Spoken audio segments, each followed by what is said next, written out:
Estimados telespectadores, en el mundo hay 5 lugares donde existe una mayor proporción de centenarios. Se les llama zonas azules.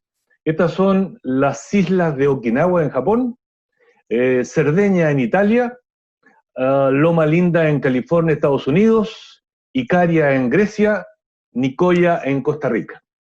¿Qué pasará allí? ¿Por qué estas personas, por qué en esos lugares la gente tiene más edad como promedio? Bueno, para conocer algo más sobre el envejecimiento celular, sobre el proceso de envejecimiento de las personas, vamos a conversar con el doctor Cristian González Viló.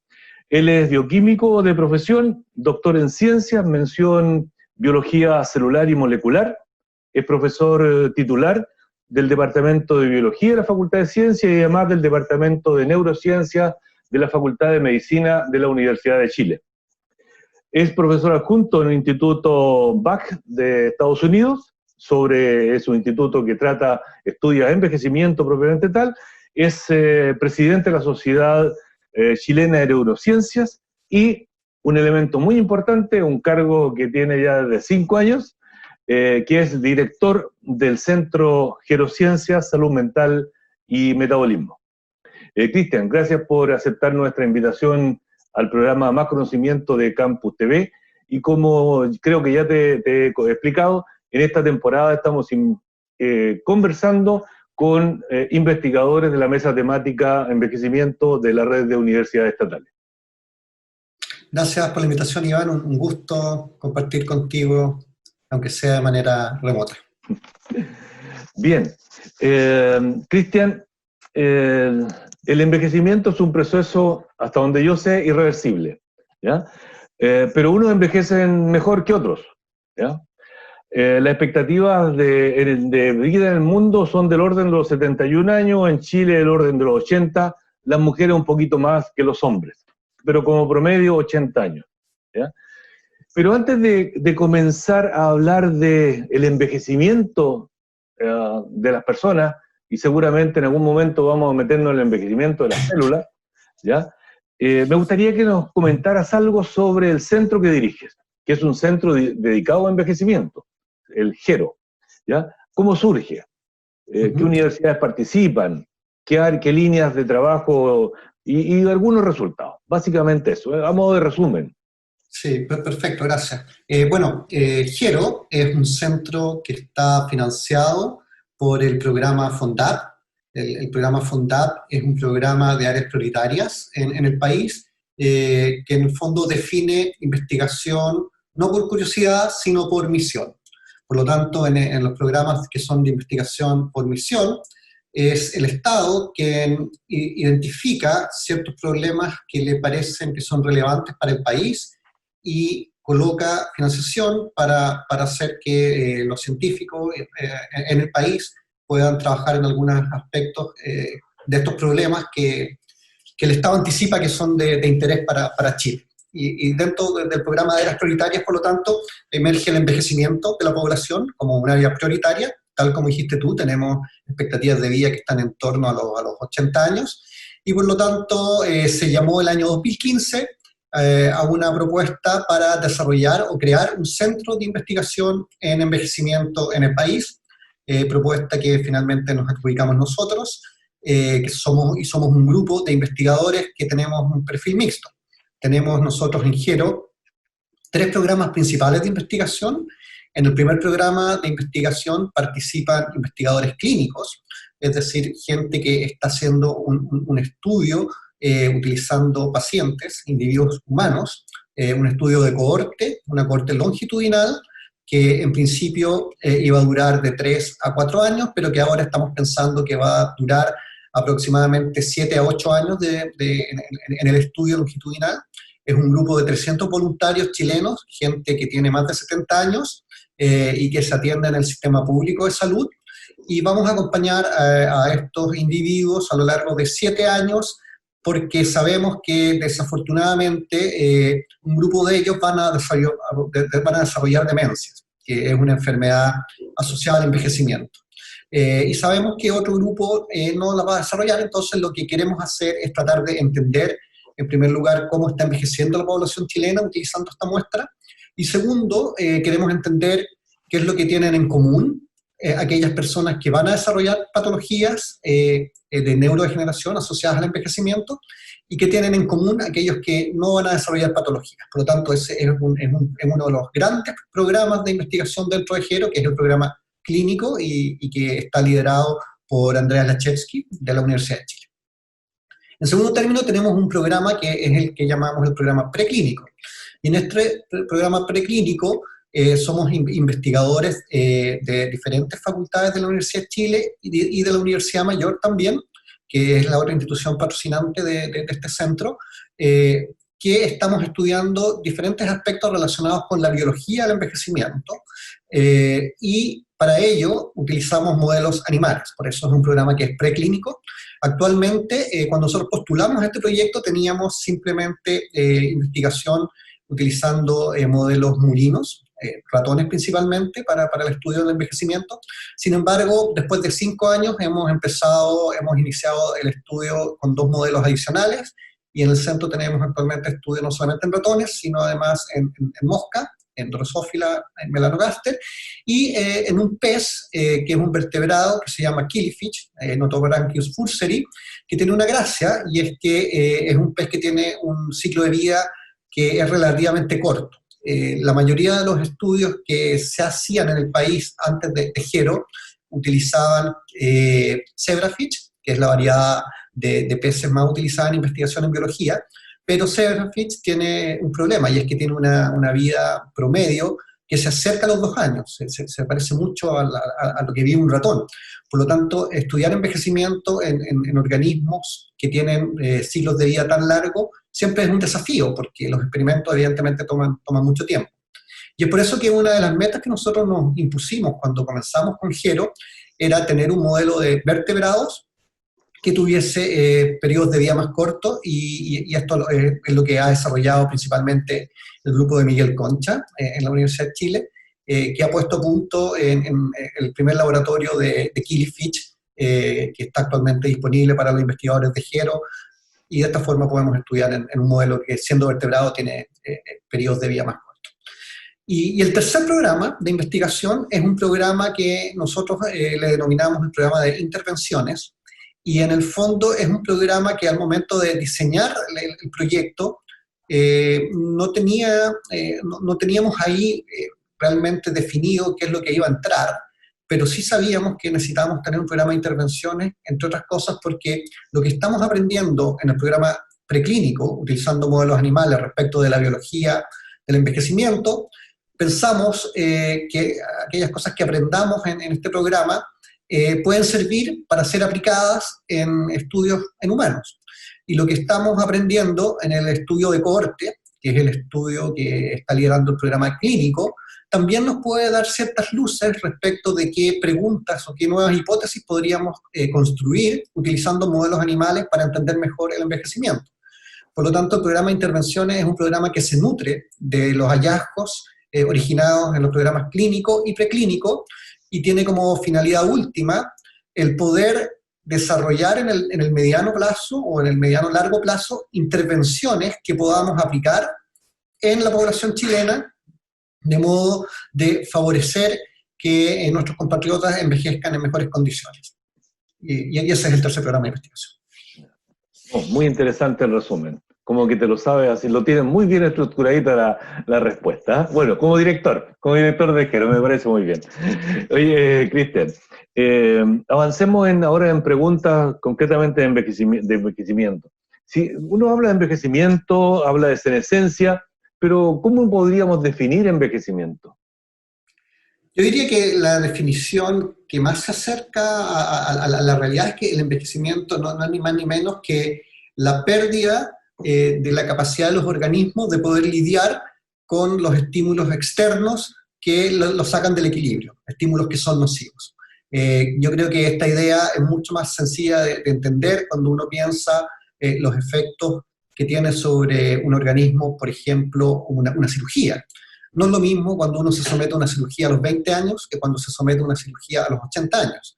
La diferencia es que la capacidad que tiene de recuperarse el organismo que es sometido al estrés asociado a una cirugía es mucho más importante cuando uno tiene 20 años que cuando tiene 80 años, entre otras cosas porque aparentemente la forma como envejecemos guarda mucha relación con mantener nuestro vigor y todas nuestras propiedades, principalmente para asegurar la reproducción, y una vez que ya pasa la edad reproductiva, aparentemente toda la energía que se utilizó en mantener el sistema con un gran vigor y con una gran resiliencia para soportar los estímulos nocivos que puedan venir desde el exterior, ya empieza a decaer, entre otras cosas porque ya la perpetuación de la especie ya se aseguró. Por lo tanto, desde esa perspectiva yo diría que el envejecimiento, simplemente recapitulando, la idea es una pérdida de capacidades funcionales que nos permiten lidiar y gestionar estímulos externos que pueden ser dañinos o que pueden sacarnos del equilibrio. Cristian, y esto estaría, voy a decir, programado en el ADN humano, porque he escuchado por allí, y creo que fue en una presentación tuya, que alguien había hecho un cálculo que la máxima edad, en las mejores condiciones posibles, podía ser 120 años, ¿ya? O por allí, ¿ya? Eso significa que en el ADN hay alguna programación, en algún gen, en algún cromosoma. ¿Qué se sabe de eso? Esa es una discusión que es bien interesante porque en estricto rigor uno podría pensar que el genoma podría traer dentro de la dotación de genes que tenemos un programa genético que controle el envejecimiento.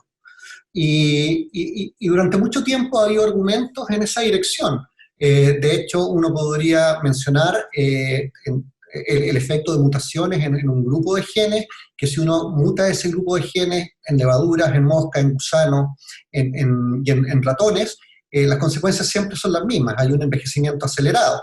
De hecho, también hay enfermedades en humanos que ocurren con un envejecimiento acelerado, están las progerias. Todas las progerias son enfermedades que causan un envejecimiento acelerado, lo que daría cuenta de que efectivamente podría existir un programa genético de control de cómo envejecemos.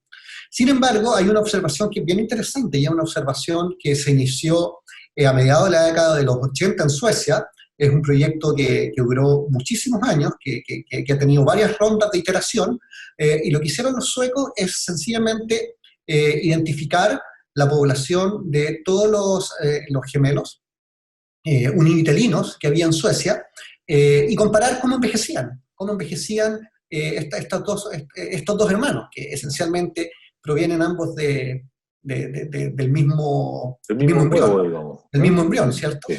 Por lo tanto, y los resultados ahí son bien interesantes, porque al ver en un grupo grande de gemelos univitelinos la forma como envejecen, se llegó a la conclusión que el outcome, el efecto sobre cómo uno envejece, está contribuido aproximadamente en un 30% solamente por los genes, y que un 70% estaría contribuido por variables que son de tipo epigenéticas.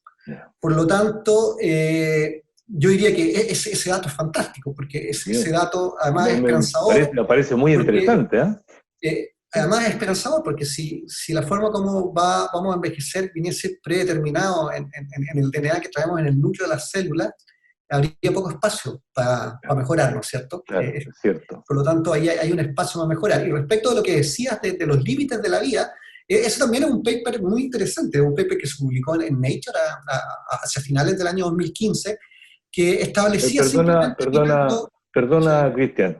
Como estamos con los telespectadores, voy a aclarar que Nature es una de las principales revistas, de las más leídas, de las más citadas, los artículos que están allí a nivel mundial. Por favor. Sí, gracias por la aclaración.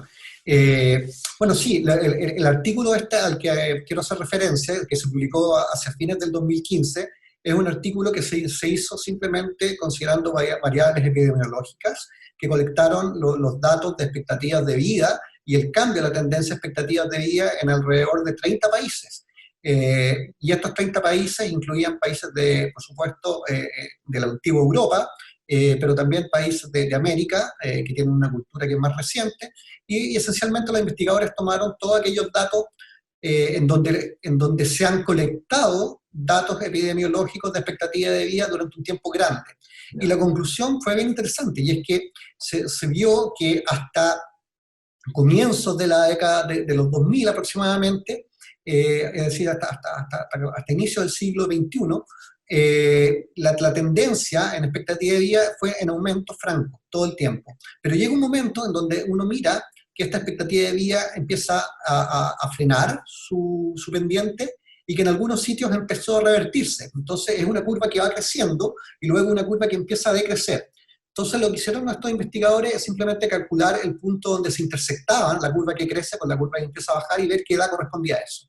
Y esa edad aproximadamente 115 años, por lo tanto ese paper es un paper que de nuevo fue muy debatido, porque ese paper establecía que había un límite para la edad que los humanos podíamos tener y que era de 115 años. Evidentemente la discusión está abierta y posiblemente es mucho más larga de lo que pueda durar este programa, pero hay un amplio debate respecto de si existe un límite, primero, que si existe un límite para la vida de los humanos, porque hay posiciones tan extremas como personas que creen que los humanos podríamos llegar a ser inmortales, investigadores en envejecimiento que afirman eso, y hay otros que afirman que no, que hay una limitación biológica, y que esa limitación biológica podría estar más o menos en torno a esta edad que estamos discutiendo, 115, 120 años. De hecho, si uno mira la persona más longeva que ha habido en la historia de la humanidad, que es Jeanne Calment, en Francia, ella murió a los 123 años de infracción, ¿no es cierto? Pero es un caso. De hecho, centenarios existen y tenemos un número bajo de personas que son centenarios. Tenemos un número mucho más bajo de aquellos que consideramos supercentenarios, gente que llega hasta los 110 años y más, pero gente que pase por sobre los 110 años por sobre los 110 años es muy infrecuente. Y por lo tanto, si en la historia de la humanidad podemos atestiguar de que es muy infrecuente que los humanos vivan más allá de 110 años, debiésemos aprender algo de ese dato también. Es cierto, sí. A propósito muy brevemente, a propósito de la biología, el envejecimiento y la célula, he escuchado que a medida que la célula va envejeciendo, en las replicaciones celulares, se van acortando los telómeros. ¿Qué implicancia tiene eso respecto al organismo? Sí, bueno, de nuevo, es un tema súper interesante el tema de los telómeros, porque en el área de biología del envejecimiento, en los últimos años se publicaron en 2 años consecutivos, en una revista muy prestigiosa también en el campo, que se llama Cell, 2 artículos liderados por 2 consorcios, un consorcio en Europa y otro consorcio en Estados Unidos, en donde se definían los hallmarks o los pilares del envejecimiento. Es decir, cuáles son aquellas cosas que en la biología celular o cuando uno mira una célula en escala molecular, son procesos que serían relevantes para controlar la forma como envejecemos. Y más allá de que ambos artículos no presentan exactamente el mismo número, uno presenta 8 y otro 9, pero más o menos son iguales. Uno de estos es lo que se denomina la atrición de los telómeros, es decir, el acortamiento de los telómeros, que son regiones regulatorias que están en el extremo de los cromosomas y que se van acortando después de cada división celular que una célula presenta. Es un campo, el de los telómeros, que no está exento de polémica realmente, porque durante mucho tiempo se pensó que una estrategia muy eficiente para a lo mejor ralentizar o demorar los efectos, digamos, nocivos del envejecer, podría ser mantener la actividad de la telomerasa, que es la enzima que está involucrada en la síntesis de los telómeros, que son estas secuencias de DNA que están en el extremo de los cromosomas. Por diversas razones, esa estrategia ha sido puesta en cuestionamiento en los últimos años. Hay un balance y un equilibrio que es bien delicado de mantener, porque simplemente si uno pensara en un experimento, digamos, poco meditado, al decir un experimento poco meditado, uno podría pensar que si la telomerasa empieza a fallar, simplemente lo que tenemos que hacer es aumentar la actividad de la telomerasa y con eso vamos a revertir el envejecimiento. Y lo que sabemos ahora es que en células en donde la actividad de la telomerasa está exacerbada, es decir, que no la podemos controlar, esas células se vuelven células tumorales. Por lo tanto, tampoco es una receta que sea tan directamente aplicable. Lo que sabemos al día de hoy es que ha habido varios esfuerzos respecto a utilizar la longitud de los telómeros como un buen indicador de la edad biológica, que no es exactamente igual a la edad cronológica de los individuos, y ha habido algunos esfuerzos también que aparecieron en los últimos, digamos, 2 décadas de compañías, empresas, que se ofrecen el estudio de los telómeros como un indicador de la edad cronológica y que podrían estar trabajando en estrategias terapéuticas basadas en la intervención de los telómeros como estrategias que ayuden a envejecer mejor. De nuevo, es un campo que está en amplio debate. Hay 2 grupos, evidentemente, un grupo que sostiene a rajatabla que la manipulación de la telomerasa es positiva para la forma que envejecemos, y otro grupo que dice lo contrario. Solo como un aspecto llamativo, quizás, o anecdótico, o quizás no, pero revelador, es que una de las personas que descubrió la telomerasa, y que ganó el premio Nobel por eso, participó del directorio de una de estas empresas que en los últimos 20 años sugería de que la manipulación de los telómeros podría ser beneficiosa para envejecer, y que ella en los últimos años renunció a esa compañía y aparentemente ella ha decidido no seguir empujando esa idea. Sí, es significativo esa decisión. Cristian, ¿existe algún otro aspecto fisiológico? ¿Por qué esto de la telomerasa entra a nivel biológico, fisiológico? ¿Algún otro aspecto fisiológico que tú quieras destacar que ocurre durante el envejecimiento? Mira, yo diría que si uno tuviese que, en muy breves palabras, tratar de explicar qué cosas son importantes para cómo envejecemos, yo me tomaría el dato que comentamos antes, esta partición que hay entre la contribución de la genética y la epigenética, 30%, 70%, porque lo que sabemos al día de hoy es que la forma más eficiente o la forma experimental más eficiente de determinar la edad biológica de una persona, que repito, no es exactamente igual a la edad cronológica, es haciendo un análisis del perfil de metilación de los promotores en su genoma.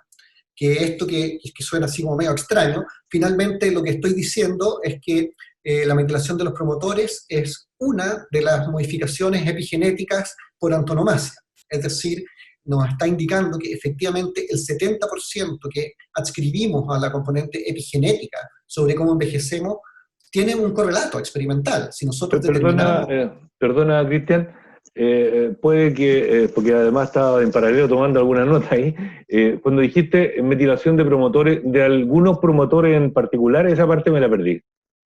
Lo que pasa es que lo que se hace para estudiar la metilación de los promotores como un regulador de lo que se denomina el reloj biológico es que se estudia un grupo grande de promotores. No es un promotor. De hecho, hay 2 relojes epigenéticos, uno que incluye 350 genes aproximadamente y otro que incluye 180, 190, no me acuerdo exactamente los números exactos, pero es de ese orden, 300 y algo y cerca de 200. Entonces, estudiando la metilación de estos cientos de promotores, uno puede establecer si es que la edad del sujeto cronológica se acerca o no a la edad biológica con un rango o con un margen de error que es el más certero que conocemos al día de hoy, que es del orden de 2 a 3 años de diferencia. O sea, es decir, muy cercano. Un señor, que si a mí me hicieran eso, yo recientemente cumplí 51 años, quiere decir que mi reloj epigenético podría decir con un más o menos de 3 años cuán cerca está mi organismo de acercarse a la edad de 51 años, que es la que yo tengo cronológicamente. Y lo interesante de esto es que efectivamente es una aproximación que se basa en aspectos epigenéticos. Entonces, cuando uno piensa en aspectos epigenéticos, la gracia de esto... Voy a tener que interrumpirte, Cristian, porque acaba de decir aspectos epigenéticos. Yo te lo entiendo, la verdad es que te lo entiendo, pero ¿lo podrías... ¿qué es lo epigenético y lo no epigenético? Desde el punto de vista de los genes, digamos. Gracias. Lo epigenético emerge como oposición a lo genético. Por lo tanto, la primera definición es que lo epigenético podría ser todo aquello que no es genético. Por lo tanto, y es por eso que cuando decimos que si la genética contribuye un 30% a cómo envejecemos, la epigenética contribuye el otro 70%, hasta llegar al 100%. ¿No es cierto? Entonces, cuando hablamos de algo que es epigenético, estamos hablando de modificaciones que no afectan a la estructura de los genes, que no tienen que ver con la secuencia de DNA que tenemos en el núcleo de nuestras células. A eso hacemos referencia cuando algo es epigenético. ¿Ok? Okay. Entonces, la buena noticia del día es que si el 70% de cómo envejecemos de epigenéticas, quiere decir que las podríamos regular. Y eso yo diría que es el mensaje más importante de la biología del envejecimiento. Y es que, y tenemos pruebas todo el tiempo de que ello es así, porque todos conocemos personas que tienen más o menos la misma edad y que hay algunos que están sumamente bien y otros que están desafortunadamente bastante peor, Sí. a pesar de tener la misma edad.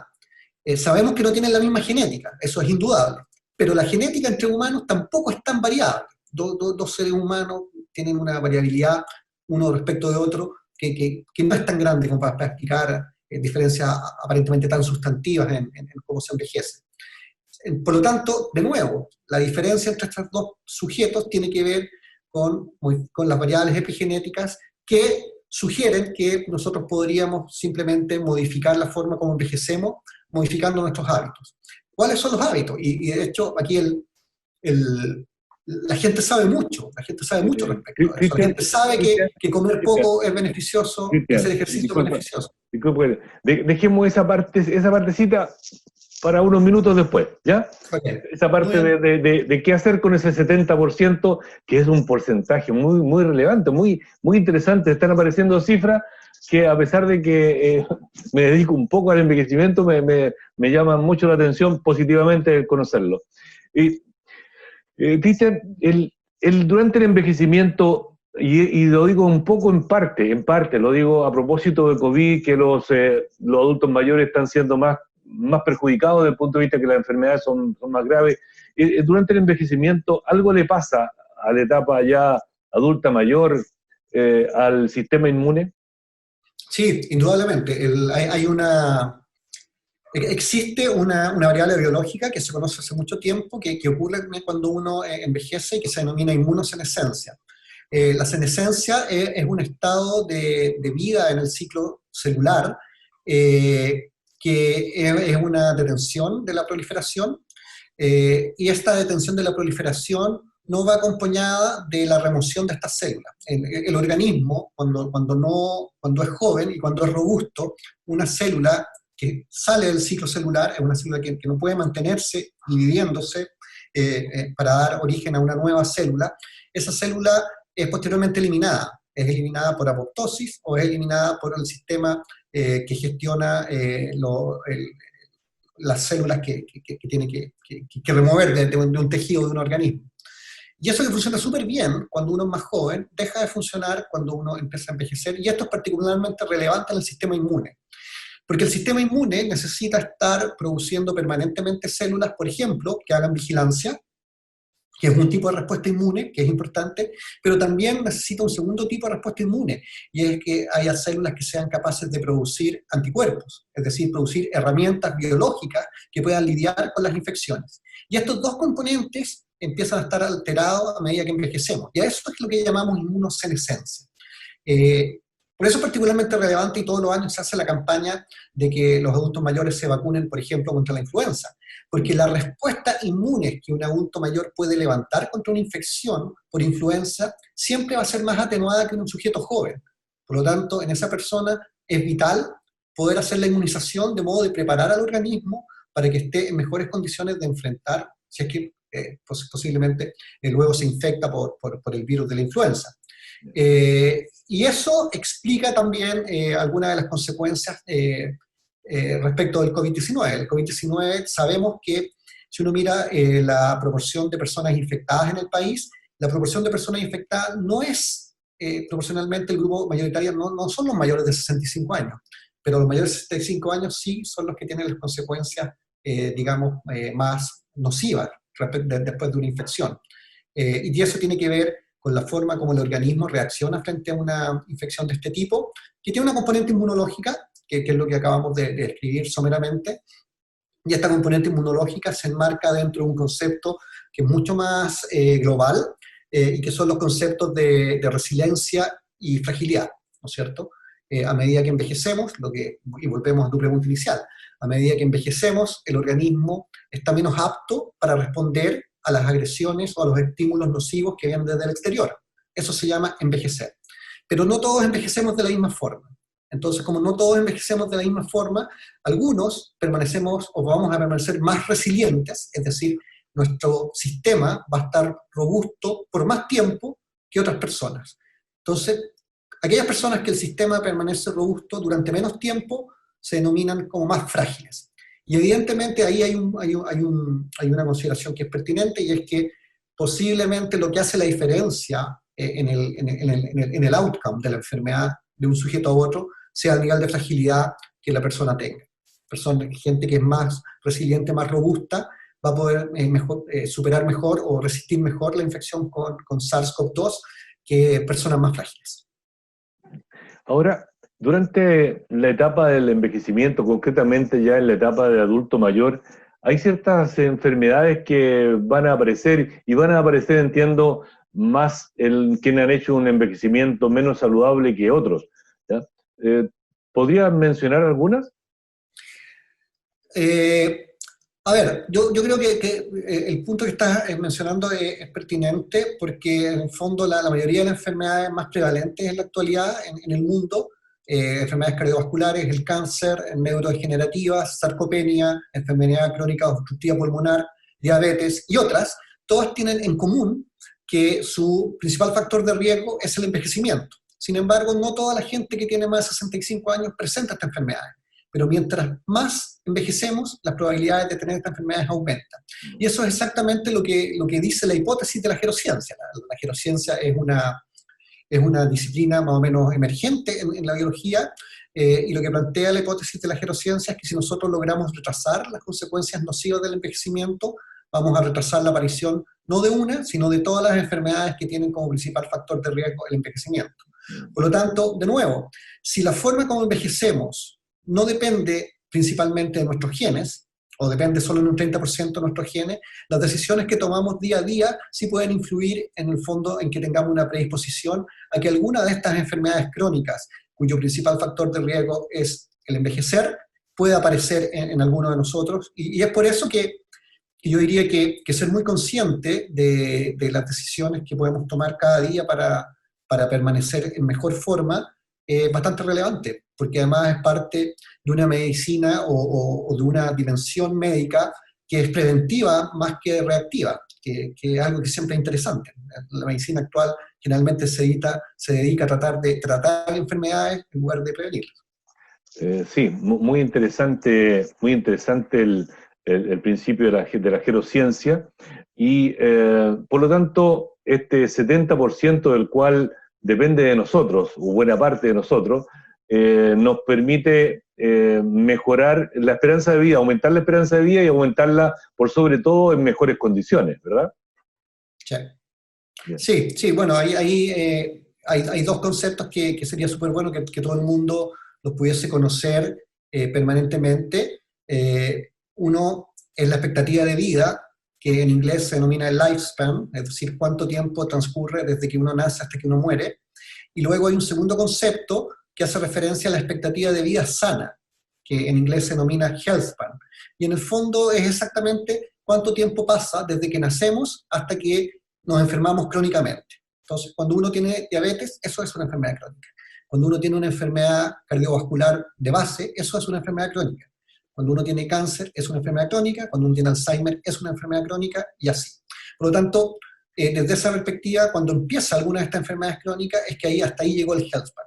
Y lo que sabemos es que, evidentemente, mientras más logremos acercar el health span al lifespan, vamos a estar en mejores condiciones. Por lo tanto, el desafío y la invitación a todo el mundo, y esto yo lo digo en todas partes donde me invitan a hablar, es que los que estamos trabajando en envejecimiento, no queremos que los seres humanos vivamos 200 años o 300 años.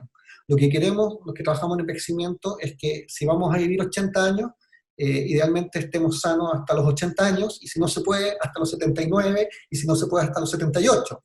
Pero no que estemos sanos hasta los 60, y estemos desde los 60 a los 80 enfermos crónicos, y a los 80 cuando muramos hayamos estado 20 años enfermos. Por lo tanto, yo diría que ese es el desafío más importante en investigación en envejecimiento al día de hoy, es qué vamos a hacer para permitir que el health span se extienda, por múltiples razones que tienen que ver no solo con razones de salud, sino que también con razones económicas y con razones sociales. Sí. Hay razones socioeconómicas de por medio allí, sin duda. Cristian, estamos llegando al término de nuestra conversación, muy interesante conversación, debo decirlo. Se nota que estoy hablando con el director de un centro en gerociencia, la verdad que se nota. Y has tenido, yo sé, el cuidado de no ser muy técnico en el tema, porque este es para público general, pero de todas maneras ha sido muy, muy interesante. Yo te pediría, Cristian, que en esta última intervención pudieses hacer recomendaciones al público en general, desde el joven hasta el adulto mayor, de cómo podríamos acercar, qué hay que hacer, ¿ya? ¿Qué hay que hacer? Un par de tips de cómo poder vivir mejor, envejecer mejor, acercar estas dos fechas que tú mencionabas, por favor. Sí, sí, bueno, aquí hay cosas que están en el conocimiento popular. Una es alimentarse mejor. Cuando decimos alimentarse mejor, por supuesto que sería deseable que fuese una dieta que no tuviese muchas carnes rojas, que no tuviese un gran contenido de grasas, que no tuviese un gran contenido de azúcares, pero yo diría que más relevante que limitar algún tipo de componentes, mi recomendación respecto a la alimentación sería mantener una alimentación balanceada, es decir, comer de todo en su justa medida, idealmente algo que a veces cuesta un poco por la vorágine de vida que actualmente tiene la sociedad, y es evitar los alimentos procesados. Comer en base a alimentos procesados es sumamente efectivo en términos económicos y en términos de tiempo, pero no es lo más saludable. Por lo tanto, simplemente volver a la vieja tradición de cocinar en casa, yo diría que es una muy buena recomendación, utilizando elementos frescos siempre, más que elementos procesados. Una segunda recomendación es hacer ejercicio. Hacer ejercicio es tremendamente protector para envejecer en buenas condiciones. No solamente porque mejora aspectos circulatorios, aspectos musculares, sino que además aspectos cognitivos.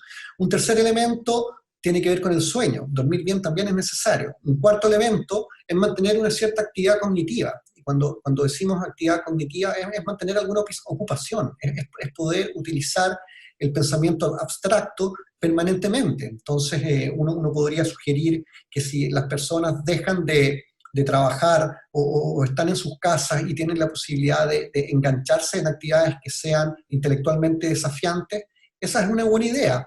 ¿Qué cosas son intelectualmente desafiantes y ayudarían mucho? Por ejemplo, intentar aprender un segundo idioma. No es necesario ser bilingüe, pero aprender hacer una inmersión en aprender en un segundo idioma es tremendamente protector, sobre todo para cómo funciona el cerebro en términos de la red neuronal, o aprender a tocar un instrumento musical también, porque cada cosa que nosotros nueva aprendemos a hacer genera evidentemente una transformación a nivel del circuito, la circuitería en el sistema nervioso, que es distinta de cuando simplemente volvemos a hacer algo que ya sabemos hacer. Entonces, yo diría que una buena recomendación para permanecer activo es siempre estar buscando alguna actividad que no sea simplemente repetir lo que ya sabemos hacer, sino que aprender algo nuevo. Bien. Muchas gracias, Cristian. Doctor Cristian González Viló, director de GERO, un importante centro en el estudio del envejecimiento. Te queremos agradecer el hecho de que hayas conversado con nosotros en más conocimiento en el contexto de estas conversaciones de la mesa temática envejecimiento de la red de universidades estatales. Gracias, Iván, por la invitación. Un gusto. Estimados telespectadores, hemos conversado hoy con dos interesantes invitados. Y hemos tratado con la doctora Carmen Luz Muñoz de la Universidad del Biobío aspectos que tienen que ver con la fragilidad de los adultos mayores, particularmente algunas disfunciones físicas, y con el doctor Cristian González Viló de la Universidad de Chile hemos hablado de la biología del envejecimiento. Él es biólogo molecular, pero ha tenido la sutileza de no entrar en lo muy técnico, pero sí entregar importantes observaciones e información sobre este proceso y cómo además podemos alargar este proceso, pero en forma saludable. No alargar la vida propiamente tal, sino que ser más saludable en esta etapa importante de la vida. A ustedes, estimados telespectadores, los invitamos a un próximo programa de Más Conocimiento.